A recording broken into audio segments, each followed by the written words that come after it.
agradecemos para comenzar ya este desayuno.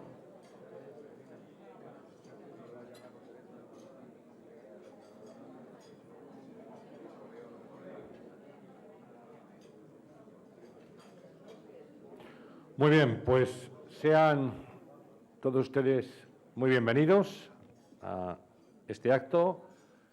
Muy buenos días. En nombre de Nueva Economía Forum les damos la más cordial acogida a este Fórum Europa, que hoy va a tener la oportunidad de recibir en esta tribuna a una figura señera del mundo de los derechos humanos y de los derechos de los ciudadanos en Europa. Hablo de Emily O'Reilly, que es la defensora del pueblo europeo, y para introducir a nuestra invitada, a nuestra ponente, y para hablarles de ella, pues tengo el gusto de ceder la tribuna a la defensora del pueblo español, doña Soledad Becerril.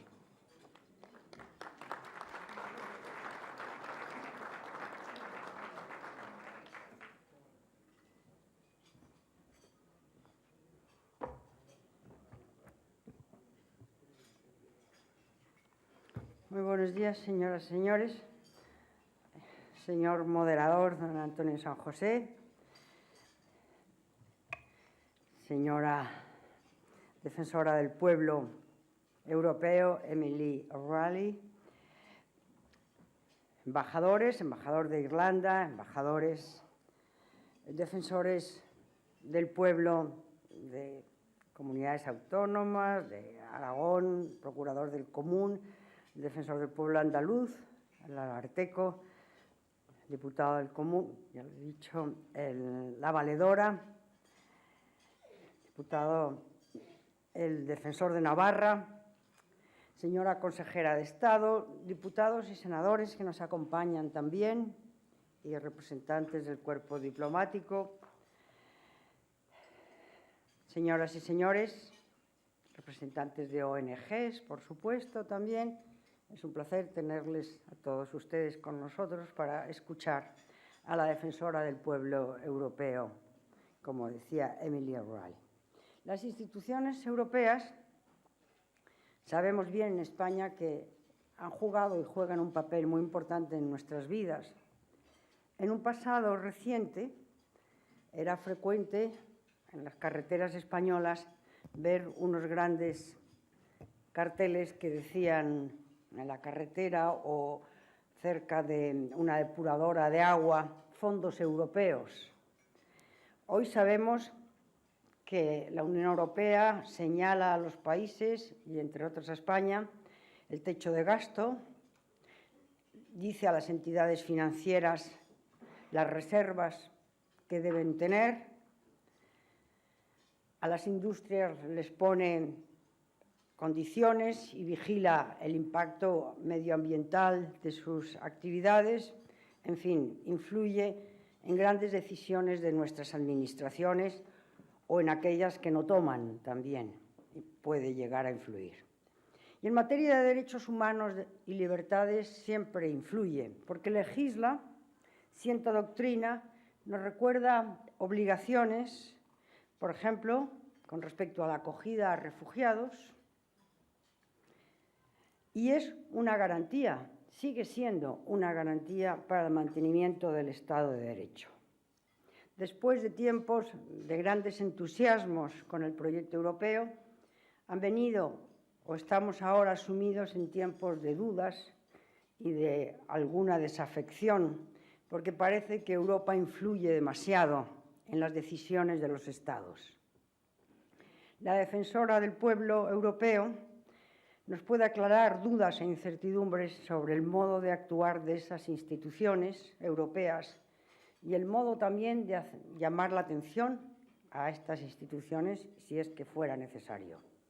La defensora es irlandesa, periodista, escritora, es doctora honoris causa por la Universidad Nacional de Irlanda y también por el University College de Dublín, y fue antes defensora del pueblo de Irlanda y en esos momentos, cuando ella era defensora de Irlanda, nos conocimos. Y siento un gran aprecio por ella, por sus conocimientos, por su trayectoria y por su persona. Estoy segura que conoce muy bien las debilidades de las instituciones europeas, sus fortalezas, lo que les falta y les sobra. Pues si años atrás necesitábamos algunos países de la Unión Europea para afianzar los valores de la democracia, suprimir barreras, suprimir también barreras económicas y defender mejor las fronteras exteriores, hoy seguimos necesitando de la Unión Europea y de las mismas razones que nos hicieron confiar tanto en ella. Porque es que a pesar de todos los avances y de los logros de la Unión, yo creo que sigue siendo válido aquello que dijo hace tiempo ya Paul Henry Spaak. Solo hay dos tipos de países en Europa, los estados pequeños y los estados pequeños que no se han dado cuenta de que lo son. Sigue siendo una verdad, si no para todos, para la gran mayoría. Emily, we are really very grateful. Emily, estamos muy agradecidos por tu visita a España y confiamos en que nos motives para continuar con este gran proyecto multinacional de paz y democracia en la Unión Europea, de manera que podamos seguir creciendo y haciéndolo más fuerte cada vez a lo largo de todo el siglo XXI. Muchísimas gracias por esta visita. Como sabes, siempre serás bienvenida aquí en España. Muchísimas gracias.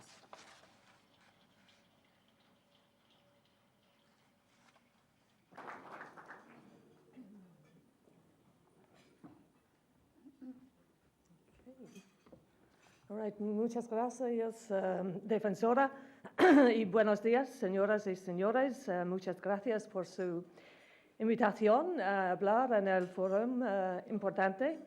Estoy encantada de estar aquí hoy y encantada de estar en Madrid, una ciudad tan vibrante y llena de vida. Y ahora, inglés. Okay. Anyway, I would like to begin. Me gustaría comenzar describiendo brevemente mi papel como defensora del pueblo europeo para aquellos de ustedes que no estén familiarizados con este puesto. Fue creado tras el Tratado de Maastricht en el año 1993 para hacer a nivel de la Unión Europea lo mismo que hacen los defensores del pueblo a nivel de Estados miembros, es decir, ocuparnos de cualquier queja o reclamación contra la Administración. Las quejas o reclamaciones que recibo deben ir dirigidas a una institución, agencia o organismo de la Unión Europea, como podrían ser la Comisión Europea, que es nuestro principal cliente, o el Banco Central Europeo, o cualquiera de los organismos regulatorios de la Unión Europea. Quejas típicas van desde disputas contractuales, negación a proporcionar documentos, irregularidades en las ayudas estatales o casos de infracción, conflictos de intereses o posibles vulneraciones de la Carta de Derechos Humanos. Probablemente el caso más significativo que haya afectado a España en los últimos años ha sido el caso del fútbol, relativo a la supuesta infracción en el tratamiento fiscal de algunos clubes de fútbol españoles. Mi papel no ha consistido en tratar la posible infracción, sino el retraso de la Comisión a la hora de decidir si abrir un caso de infracción o no. Yo soy elegida por el Parlamento Europeo durante la duración de la legislatura de 5 años y estoy directamente a las órdenes del Parlamento Europeo. Pero esta mañana me gustaría reflexionar más sobre las consecuencias para la Unión Europea del Brexit y la elección de New York Times. Como dijo esta semana el New York Times, en todo el mundo su elección ya está influyendo en los acontecimientos, o al menos así se percibe. Porque aunque no llegará al poder hasta dentro de unas semanas, las empresas esperan beneficiarse de las políticas económicas del señor Trump y han visto cómo se disparaban sus cotizaciones, mientras que aquellos países que temen su postura anticomercial han visto cómo el valor de sus divisas se desploman y los gobiernos están recalibrando sus políticas comerciales de defensa e inmigración. Los acontecimientos políticos en Europa hoy se ven a través del prisma de estos dos acontecimientos, Brexit y la elección de Trump. tanto a nivel macro como micro. Algunos comentaristas han predicho la ruptura de la Unión Europea, otros hablan del fin de la era de la democracia liberal occidental. Una predicción más optimista dice que esta crisis será superada. Italia celebrará un referéndum sobre la reforma constitucional y electoral dentro de unos días, una votación que describió la revista The Economist como posible tercera ficha del dominó que podría derrocar el orden internacional actual.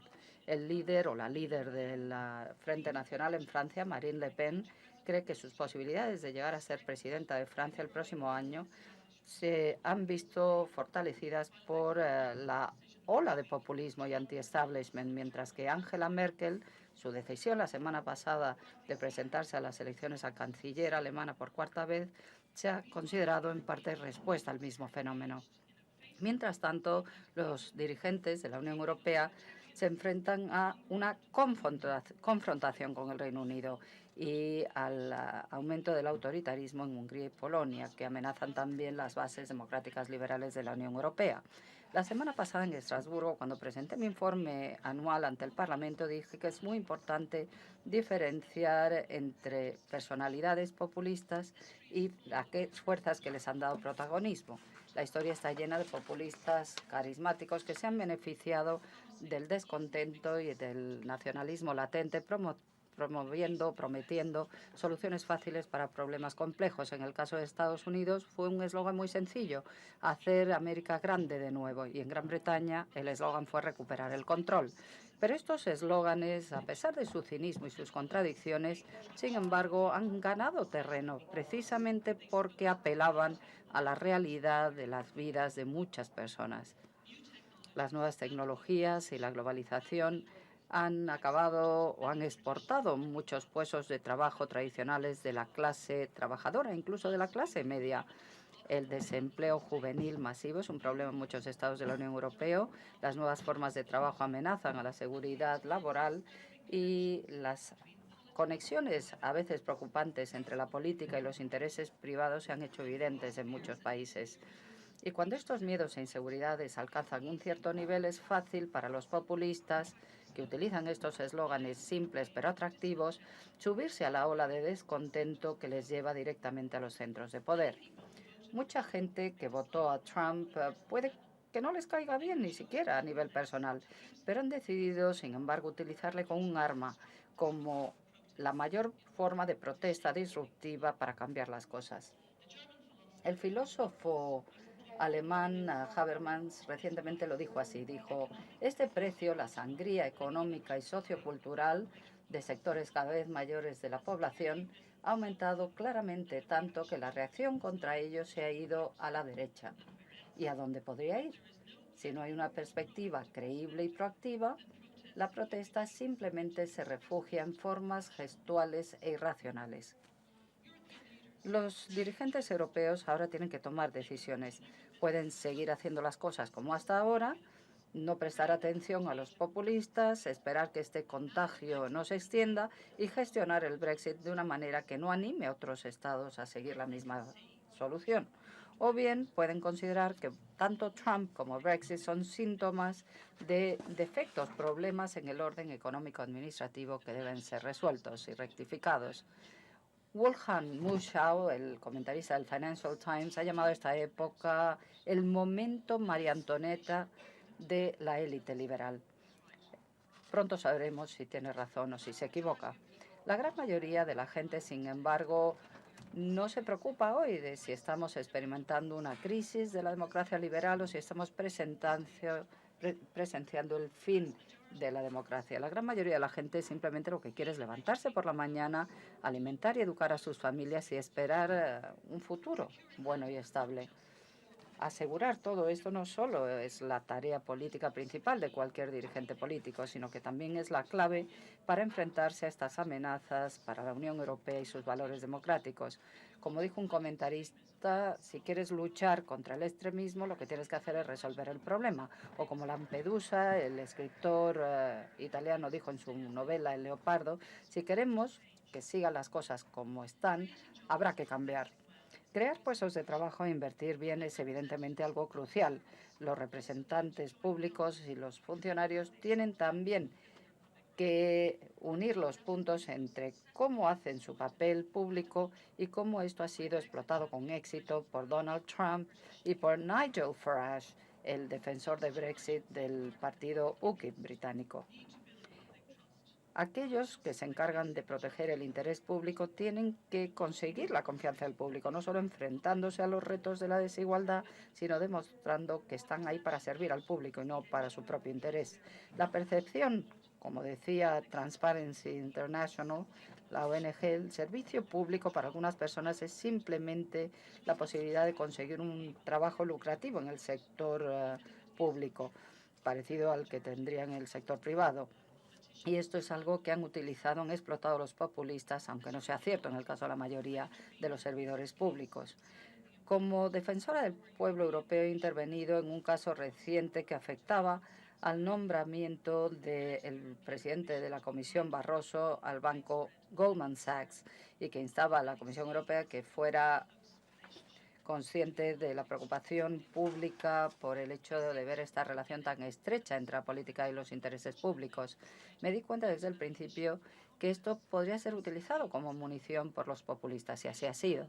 La Comisión ha propuesto un código deontológico más estricto para los antiguos miembros de la Comisión, pero todavía no se ha pronunciado en el caso del señor Barroso, cosa que espero que ocurra pronto. No sé cuán sorprendido ha estado el señor Barroso o la Comisión por esta reacción a su nombramiento, pero hubieran sido muy ingenuos si no hubieran anticipado esta reacción. La involucración de Goldman Sachs en la crisis financiera, tanto en Estados Unidos como en Grecia, ha sido algo que han podido ver mucha gente, no solo los economistas o banqueros. Y la gente ha podido saber la relación entre el dolor que han sufrido personalmente y las acciones de estas instituciones públicas y privadas en las que confiaron. Goldman Sachs, Lehman Brothers y otros iconos de la crisis se han convertido en algo muy conocido por todo el mundo y, por lo tanto, la relación entre un político tan prominente como Barroso y uno de estos bancos privados era normal que provocara controversia. La crisis económica ha cambiado muchas cosas y una de ellas es la falta de confianza de la gente en las instituciones y el hecho de que se dan cuenta de si un sistema funciona para favorecer sus intereses o no. Las redes sociales son un medio que ahora hablan de las puertas giratorias, conflictos de interés, la transparencia, y es algo que está muy presente en las mentes de la gente ordinaria, normal y corriente. No hace falta que hable de los efectos de la crisis ante este público español. La fractura del paisaje político, el retraso en el nombramiento del Gobierno refleja lo que ha ocurrido en otros Estados miembros de la Unión, incluido Irlanda, que también ha sufrido mucho tras la crisis financiera que ha afectado especialmente a los jóvenes. Muchos jóvenes se vieron obligados, de hecho, a emigrar. No tengo duda de que los ciudadanos españoles exigen que los que les gobiernan tengan en mente sus intereses, los intereses del público, y que de esa manera consigan traer mayor seguridad económica y estabilidad a sus ciudadanos. Desde que llegué a mi puesto hace 3 años, mi oficina cada vez se ha interesado más por estos asuntos y yo misma he decidido centrar gran parte de mi trabajo a hacer visibles las influencias en la toma de decisiones en Bruselas, decisiones que afectan a las vidas de cada ciudadano de la Unión Europea, incluso a los que están más allá de nuestras fronteras. Más recientemente he estado analizando la transparencia de algunas instituciones clave, como el Banco Central Europeo y el Banco Europeo de Inversiones, y he animado también al Eurogrupo a hacer que su trabajo sea más transparente, teniendo en cuenta el papel crítico que desempeña y su gran visibilidad. He investigado también la transparencia de las negociaciones de los tratados comerciales entre Estados Unidos y desde entonces la Comisión Europea ha publicado muchos más documentos sobre el TTIP. También he analizado la transparencia y el equilibrio de todos los grupos de expertos externos que asesoran a la Comisión en materia de legislación comunitaria. Y las reformas ahora deberían permitir al público ver más claramente quién asesora y quién influye en la legislación de la Unión Europea. He investigado también la transparencia de las negociaciones informales sobre leyes comunitarias para llegar a un final acuerdo, lo que se llaman trílogos entre la Comisión, el Consejo y el Parlamento. Espero que las tres instituciones acepten mis propuestas para reformar la transparencia. Y todas estas cosas las he hecho por propia iniciativa. El poder que me da el poder iniciar mis propias iniciativas me permite solucionar un problema sistémico, incluso aunque no haya una reclamación o queja directa, y también permite ayudar a los ciudadanos a ver qué es lo que hacemos. Sin embargo, la falta de conocimiento de la defensora del pueblo europeo no es un problema que afecte a los ciudadanos españoles. De hecho, yo siempre me he visto impresionada por cuán familiares están los ciudadanos españoles con el puesto del defensor del pueblo, tanto español como europeo. Durante muchos años hemos recibido muchas más quejas de España que de otros Estados miembros. Por supuesto que muchas de las quejas que recibimos cada año son quejas contra el Estado miembro o una autoridad autonómica y no contra la Administración de la Unión Europea. Nosotros ayudamos a los que se dirigen a nosotros a canalizar sus reclamaciones a las instituciones afectadas.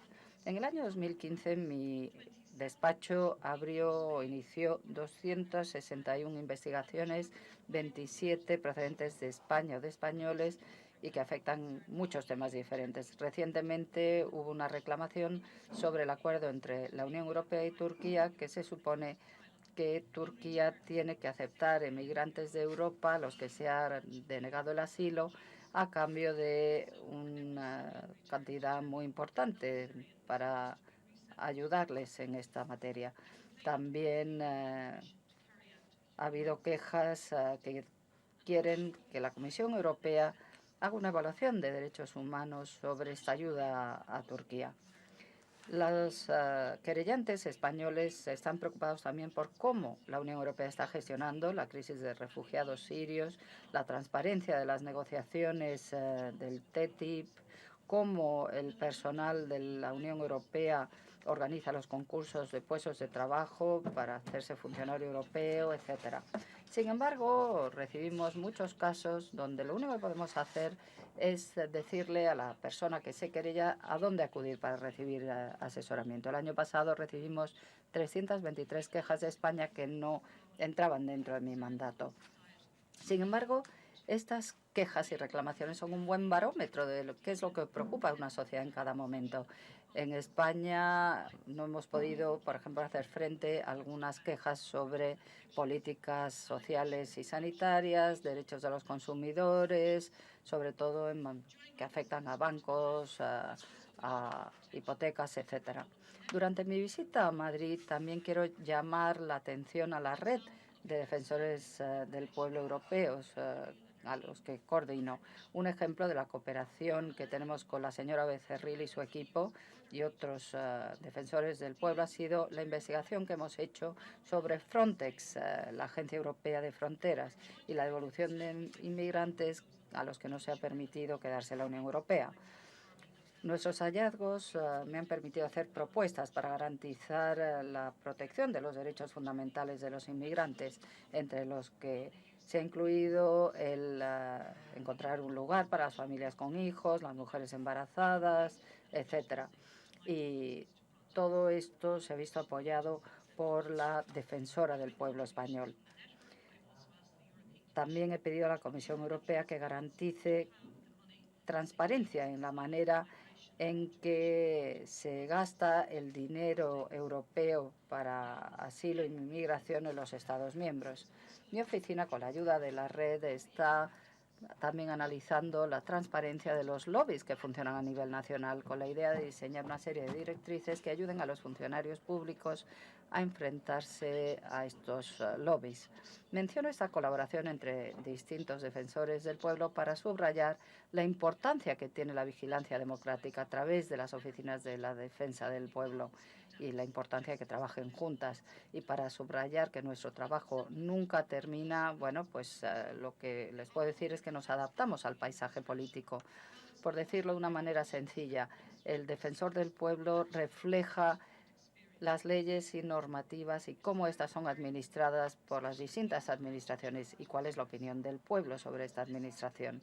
Por lo tanto, es muy importante porque es una manera de escuchar las voces del pueblo. A través del defensor del pueblo, la gente se entera, los funcionarios públicos y los políticos se enteran de cómo experimentan sus acciones los ciudadanos a los que se supone que ellos sirven. Tenemos que proteger esas instituciones democráticas.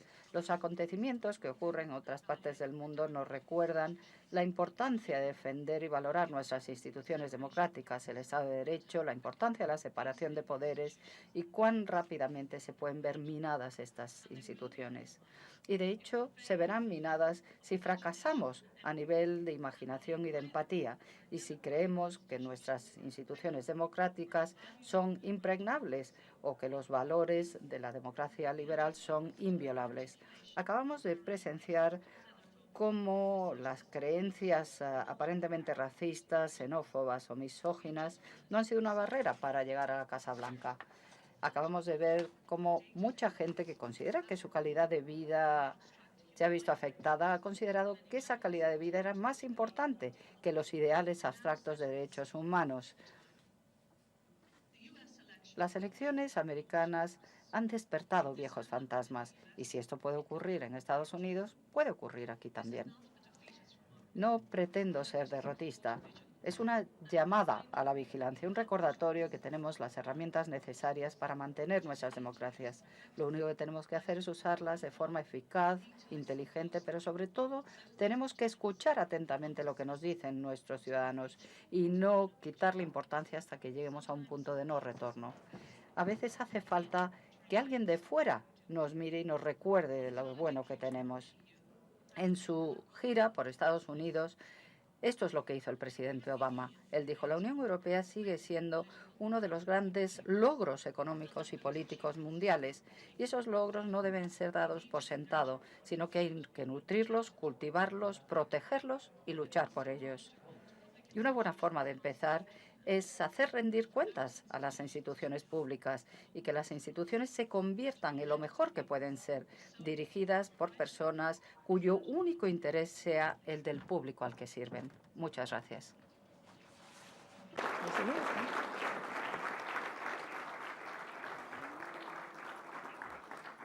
Muchas gracias, defensora, por su intervención. Y vamos a dar paso ya al coloquio de las preguntas de los asistentes. Ha habido muchas preguntas en el transcurso de su intervención y vamos con la primera de ellas. Se habla, defensora, de una Europa de 2 velocidades, incluso de más de 2 velocidades. ¿Esto también puede decirse en materia de derechos para los ciudadanos?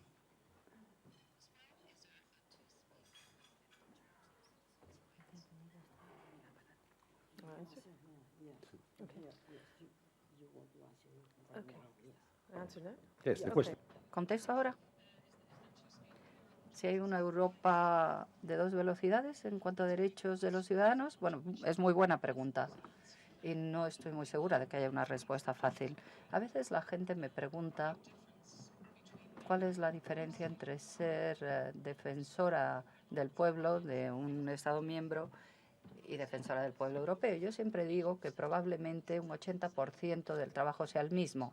Recibes una queja, una reclamación, la analizas, intentas ver qué debe hacer la institución, haces un análisis y das una respuesta.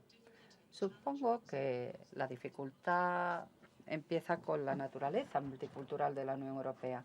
Y no hablo de diferencias idiomáticas, sino de diferentes maneras de apreciar los derechos humanos, la transparencia, la ética y los conflictos de interés y muchas otras cosas. Así que lo que puede ser muy evidente en un país en relación con una vulneración de derechos humanos puede que no esté tan claro en otro Estado miembro. Lo que puede ser muy evidente en cuanto a transparencia en un país puede que no sea tan evidente en otro.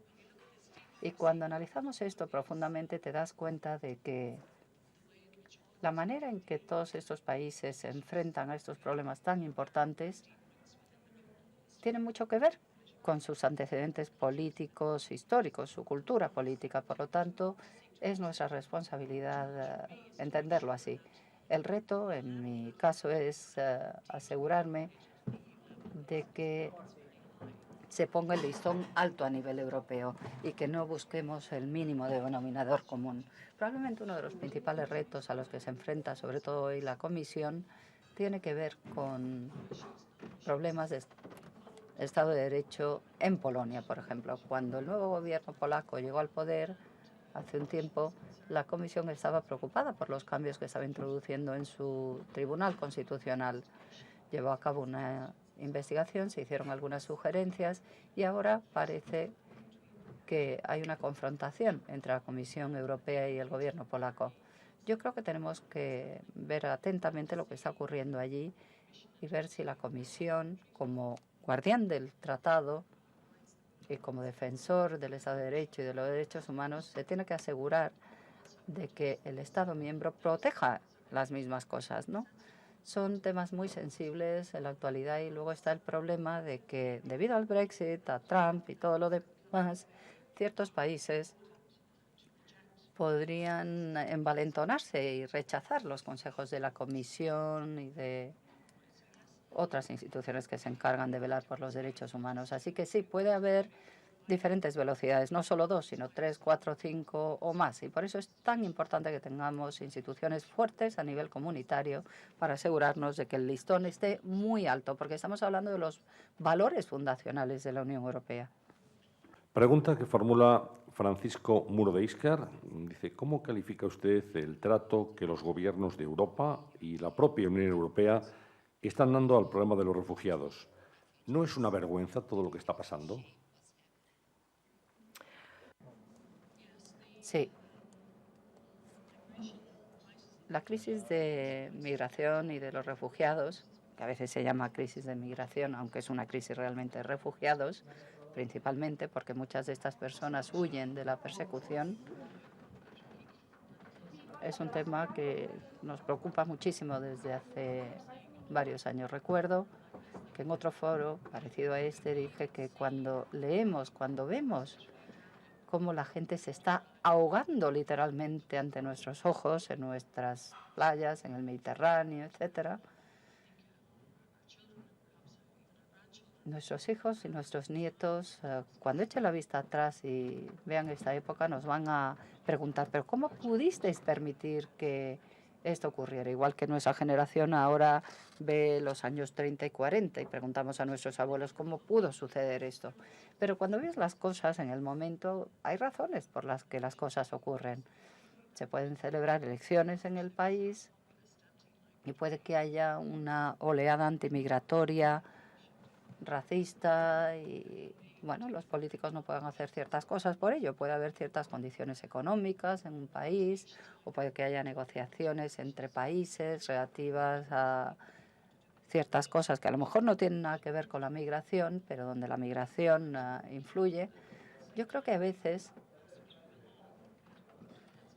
aunque todos sentiremos vergüenza dentro de unos años y sobre todo cuando veamos cuántos miles de personas, bebés incluso, han muerto a punto de llegar a la costa europea, bueno, al mismo tiempo que debemos sentir vergüenza, hemos hecho cosas importantes.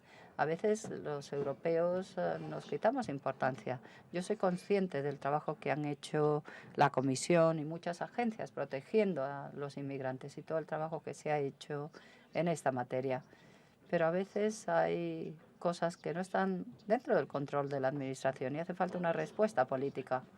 Pero luego, si vemos lo que hizo el año pasado Angela Merkel, cuando abrió las fronteras alemanas a todo el mundo, ella dijo, no vamos a poner techo, no vamos a poner límite. Y fue muy atacada políticamente por estas declaraciones que le obligó a dar marcha atrás, a pesar de que ella apelaba a los valores de los europeos y a nuestra humanidad, ¿no? Y después de esto vimos como ella misma tomó una iniciativa en relación con el acuerdo con Turquía. Se había pedido a un país de fuera de la Unión Europea que abordara el problema que estaba causando tantos problemas en nuestras costas, ¿no? Al final la historia nos juzgará. Pero quiero decir que ha habido un trabajo humanitario también muy importante que se ha hecho en la Unión Europea y que han hecho también muchos ciudadanos de la Unión Europea, que se han enfrentado a la voluntad de sus gobiernos en cuanto a cómo inmigrantes y refugiados deben ser tratados. Y ellos mismos han abierto las puertas de sus casas a estos refugiados, han hecho un trabajo increíble, sobre todo en Grecia y en Italia. Así que, como dije antes, la historia juzgará lo que está ocurriendo, nos va a juzgar, yo creo, muy duramente en algunos casos, pero también espero que se reconozca el trabajo excelente que se ha hecho también. Pregunta que formula Pedro González. ¿Estadísticamente sería posible medir el grado de satisfacción o de disgusto de los europeos con sus instituciones? Según la Oficina del Defensor del Pueblo Europeo que usted dirige, ¿cuáles serían los motivos de la creciente desesperanza en el futuro de la Unión Europea? Bueno, creo que hay un eurobarómetro que mide esto de vez en cuando, ¿no? Irónicamente, después del Brexit, el nivel de euroescepticismo bajó en ciertos países. Parece que la gente se asustó por lo que pudiera ocurrir en sus propios países. Y lo que va a ocurrir con Brexit en los próximos 2 años o más, seguro que nos afectará a todos, no solo al Reino Unido.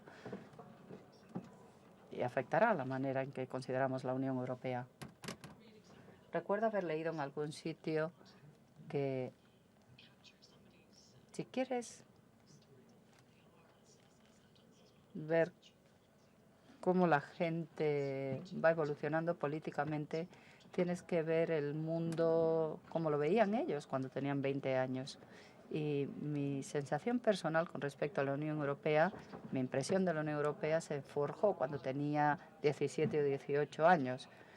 Pocos años después de que Irlanda se hiciera miembro de la Unión Europea. Y he dicho en muchas ocasiones, y soy independiente, no lo digo desde el punto de vista político, lo digo como orgullosa ciudadana irlandesa, quiero decir que la Unión Europea liberó a mi generación de mujeres y hizo falta la Unión Europea para acabar también con las barreras al empleo que teníamos las mujeres.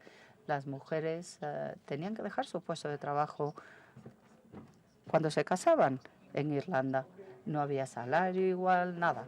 Así que para mi generación fue muy importante el formar parte de la Unión Europea, porque acabó con muchas barreras. Y como David puede decir también, nos trajo al siglo XX, conseguimos construir mucha infraestructura, creamos una industria muy atractiva, mucha inversión extranjera directa, o sea que la Unión Europea para nosotros siempre ha sido una experiencia muy positiva.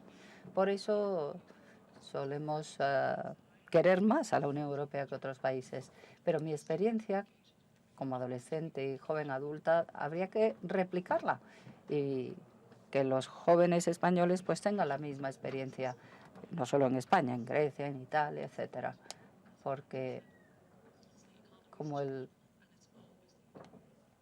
se decía, bueno, la economía es lo importante, ¿no? Y hace falta hablar de estos valores, pero la mayoría de la gente lo único que quiere es vivir bien, con seguridad, y quieren lo mismo para sus familias. Así que, en cuanto al euroescepticismo, para evitar que aumente, si quieres evitar el extremismo, tienes que resolver el problema. Y eso significa crear puestos de trabajo, y buenos puestos de trabajo. Yo no sé si conocéis la expresión gig economy. Se refiere a Uber y a este tipo de empresas virtuales. Y llega un momento que si quieres mantener una familia durante un largo periodo de tiempo, bueno, pues tienes que hacer las cosas bien, ¿no?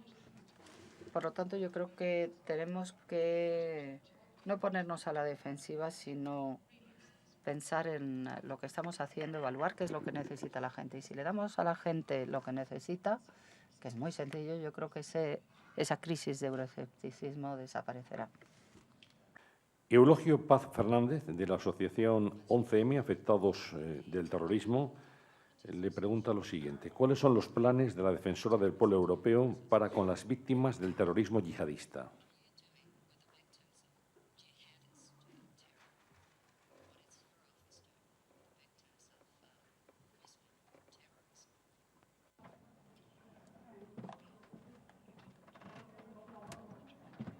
no desempeñe un papel directo, digamos, en relación con víctimas de terrorismo ni de delincuencia o crímenes. Lo que yo hago es ver qué instituciones tienen alguna relación con ello, la Comisión, Frontex, etcétera, cualquier agencia o institución que tenga un papel en esta materia y cualquier reclamación que recibo siempre va dirigida a una de estas instituciones y la manera en que han llevado temas concretos. En el caso de Frontex, que es la Agencia de Fronteras Europea, recibimos a veces quejas de ONGs relacionadas con cómo piensan que han sido tratados inmigrantes u otras personas y, como digo, yo no analizo casos concretos, sino que veo el trabajo que hace Frontex o que hacen otras instituciones en términos generales. Si hubiera responsabilidad por parte de una institución europea en materia de víctimas y cómo se trata todo eso, bueno, pues yo lo que hago es canalizar esas reclamaciones o quejas. Catalina Guerrero, de la agencia EFE, dice, ¿contempla usted el Brexit como una oportunidad de reunificación de Irlanda, de su país?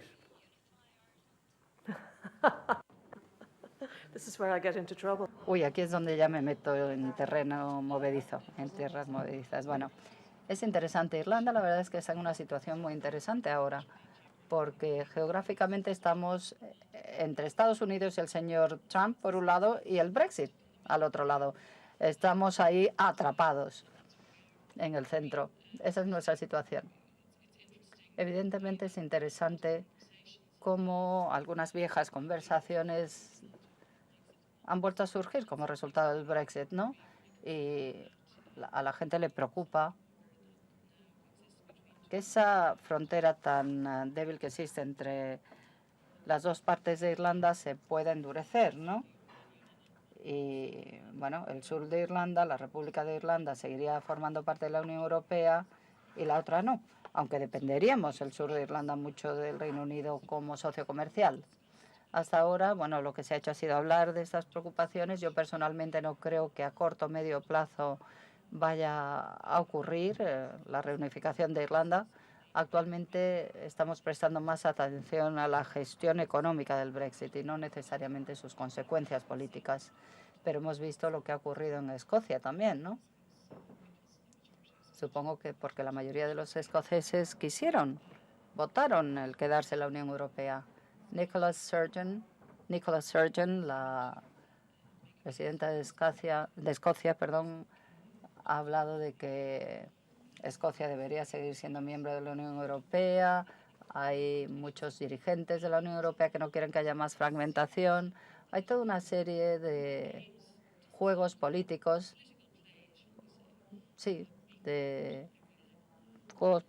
que se están desarrollando en regiones, Estados miembros, grupos de Estados miembros, etcétera. Y cualquiera que os diga cómo va a acabar todo esto, al nivel que sea, no estará diciendo la verdad, porque lo cierto es que nadie puede prever qué es lo que va a ocurrir. Hay tantos elementos que no sabemos cómo van a unirse, pero bueno, en cuanto a Irlanda no creo que vaya a producirse esa reunificación, al menos a medio corto plazo. Sentido, con respecto a lo que estaba diciendo, Alfredo Leonard le decía si creía posible que se provoque un efecto dominó con otros estados descontentos en la Unión Europea en este momento. Bueno, este es el tema de conversación más actual, ¿no? Después de Brexit surgieron una serie de preocupaciones. Se analizó el Brexit, bueno, se dijo el Reino Unido siempre ha estado un tanto separado de la Unión Europea y ha tenido una experiencia muy diferente con respecto a cómo entró en la Unión Europea, las razones por las que entró en la Unión Europea comparado con los países continentales o incluso Irlanda, ¿no? Países no continentales. Yo creo que el Brexit ciertamente supuso un shock para Bruselas. A mí me sorprendió que se asombrara tanto la Unión Europea, quizá porque yo estoy acostumbrada con este comportamiento del Reino Unido, ¿no? Y claro que creó preocupación porque se produjera un efecto dominó.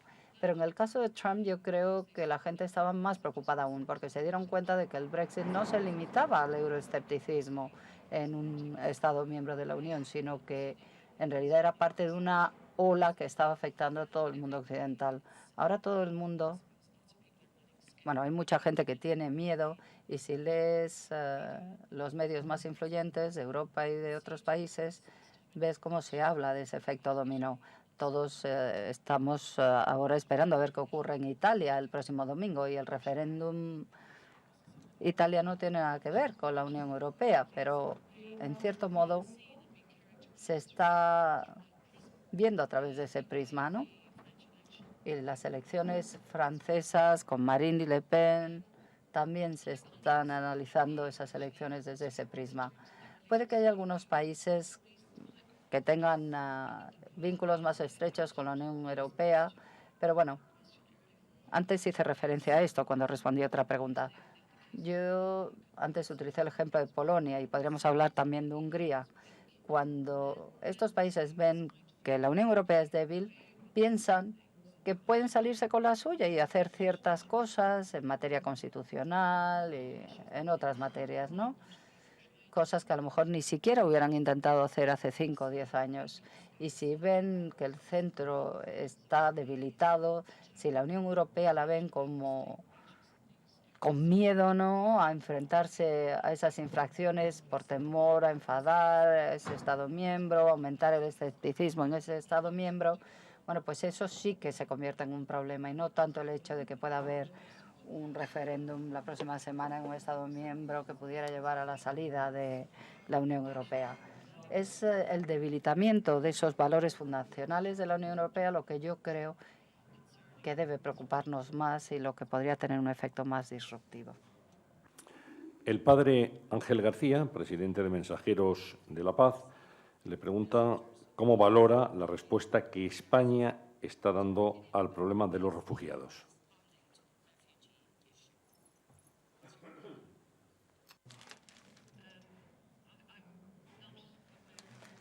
No conozco en detalle cómo ha respondido, cómo está respondiendo España al problema de los refugiados. La mayoría de nosotros nos hemos fijado mucho en Grecia y en Turquía, ¿no?, en esta materia. Y uno de los problemas que la Unión Europea y la Comisión se enfrenta ahora es a convencer a los Estados miembros que se niegan a aceptar un número importante de refugiados. Y mi propio país, Irlanda, de hecho, ha dado la bienvenida a muchos inmigrantes, a muchos refugiados. Sin tener un conocimiento profundo de la reacción española, no quiero hacer más comentarios al respecto. Pero no creo que en términos generales la reacción de los Estados miembros de la Unión Europea haya sido realmente la que merecen los valores de nuestros tratados.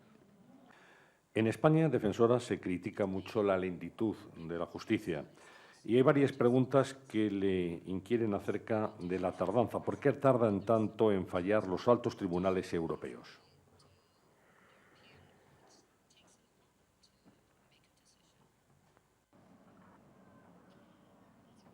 Buena pregunta. Creo que el Tribunal de Justicia Europeo reconoció que este es un problema. Lo hizo hace varios años porque los retrasos, la justicia que llega tarde no es justicia. Hay gente que espera tanto tiempo que al final el problema a lo mejor ha desaparecido, ya han sufrido las consecuencias sin que se tomara ninguna decisión a nivel judicial europeo. Pero estos retrasos yo creo que se han solucionado bastante. Sin embargo, la manera en que se ha abordado esto ha sido duplicando el número de jueces y no tanto encontrando soluciones más pragmáticas, como por ejemplo aumentando el número de personas que hacen el trabajo preparatorio de instrucción, ¿no?, de los casos. Y esto es algo que yo creo que deberíamos hacer para evitar que muchos casos lleguen incluso al tribunal. Es un problema que el Tribunal de Derechos Humanos ha intentado abordar.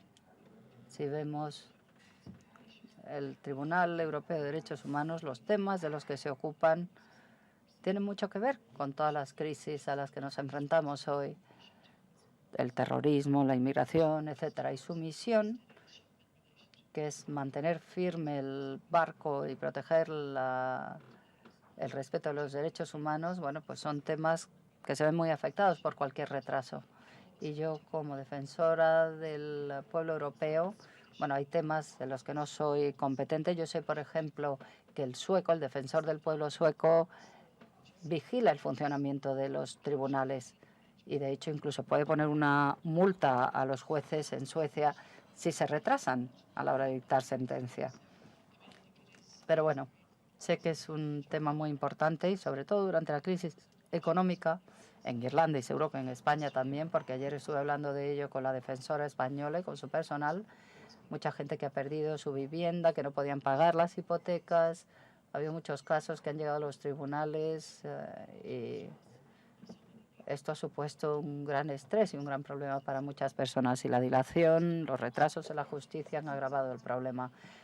Como defensora europea, aunque, bueno, tengo cierto papel en esta materia, tampoco me ocupo del funcionamiento judicial directamente.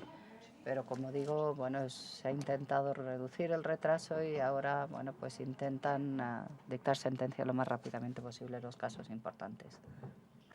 Hay varias preguntas, defensora, que hacen referencia a cómo ve usted en este momento el estado, la salud de la libertad de prensa en la Unión Europea. Y le preguntan también si su oficina está investigando a alguna empresa pública o privada de Europa en este momento por denuncias de manipulación.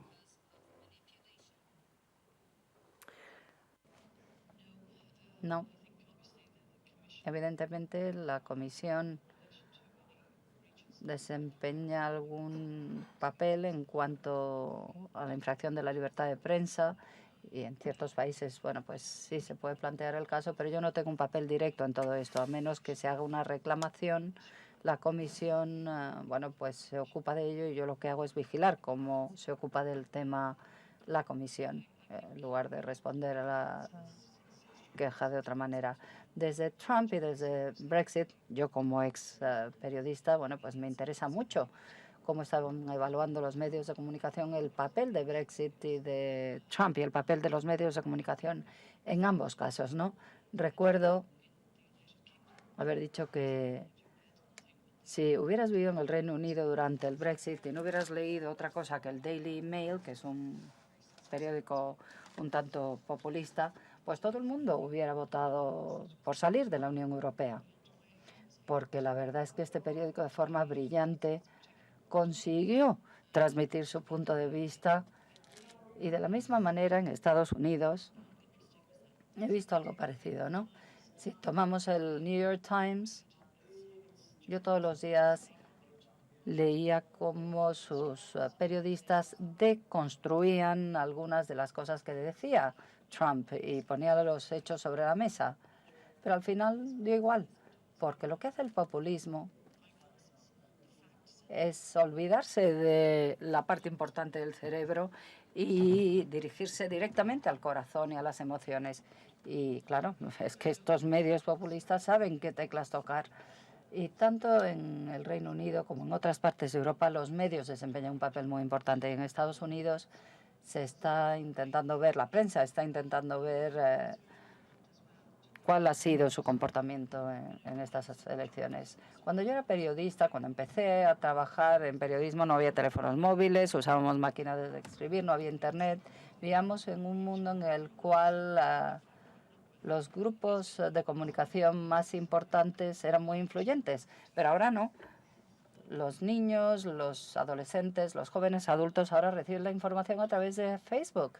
Y he visto que Angela Merkel dio un discurso muy interesante hace unas semanas relativo a cómo los algoritmos se están utilizando para presentar nuestras propias noticias ya preempaquetadas. Si entras en Google, dependiendo de lo que hayas buscado en los últimos meses, y si preguntas, ¿va a ganar Marine Le Pen las elecciones presidenciales francesas? o cuál va a ser el resultado del referéndum italiano, bueno, pues te enviarán noticias influidas por tus propios prejuicios. Pero bueno, supongo que esto no tiene nada que ver con la pregunta que me han planteado. Creo que esto es algo que la Unión Europea es muy consciente de ello. Hace un par de semanas en Bruselas participé en un debate de la Unión Europea organizado por la Comisión, un foro de derechos fundamentales donde se hablaba específicamente de la libertad de prensa. Y la verdad es que hubo aportaciones muy interesantes de toda Europa. Muchos periodistas, comentaristas y ONGs expresaron su preocupación por lo que ellos percibían como un aumento en el intento de controlar la libertad de prensa, ¿no? Y, por lo tanto, sé que es algo que la Comisión es consciente del problema, y el hecho de que eligieran ese tema de libertad de prensa como tema de un foro que se celebra solo una vez al año significa que algo está pasando y que a la Comisión le preocupa y que tenemos que prestarle mucha atención. Bueno, vamos con las dos últimas preguntas, ya por una cuestión de tiempo. Julio Vidal le dice cómo se garantiza la honestidad, la transparencia de las organizaciones no gubernamentales, las ONGs en Europa. Creo que es una pregunta excelente. Muchas veces, como defensora, cuando me enfrento a un supuesto conflicto de interés o hay una reclamación en el sentido de que los intereses privados o empresariales están... cuando veo que no hay transparencia sobre las empresas, etcétera, muchas veces nos preguntamos, ¿y qué pasa con las ONGs? Es muy importante que sean también transparentes las ONGs, ¿no? Es una obligación que tienen las ONGs registrarse en un registro de transparencia y someterse a las mismas reglas que las grandes empresas, etcétera, etcétera. Así que a ese nivel yo creo que deberían estar en igualdad de condiciones. Pero también debo decir que muchas ONGs, por definición, no tienen buena financiación, suficiente financiación, y muchas de ellas intentan trabajar con grupos de asesores, intentan influir en la legislación, pero no pueden hacerlo porque no tienen los recursos necesarios. Y este es un problema para todos nosotros porque eso hace que haya intereses que están más representados en algunos de estos grupos de expertos y no hay un equilibrio, no hay representación suficiente de otras organizaciones de más de servicio público, ¿no? Pero sí, las ONGs tienen que ser transparentes en cuanto a su financiación, su trabajo como grupos de presión, igual que cualquier entidad privada. Bueno, la última pregunta la formula Manuel Martín Ramírez, de la Asociación Nacional Presencia Gitana. Y dice, el programa Europa Creativa cofinancia proyectos de traducción de las obras cumbres de la literatura para promover la convivencia intercultural y la interacción social de la diversidad. Pero en sus convocatorias excluyen por inelegible la lengua romaní, gitana, que afecta a 10 millones de eurociudadanos, porque no la reconoce la Constitución de ningún Estado. Y le pregunto, ¿puede la defensora del pueblo europeo intervenir para corregir esta disfunción discriminatoria de una institución europea?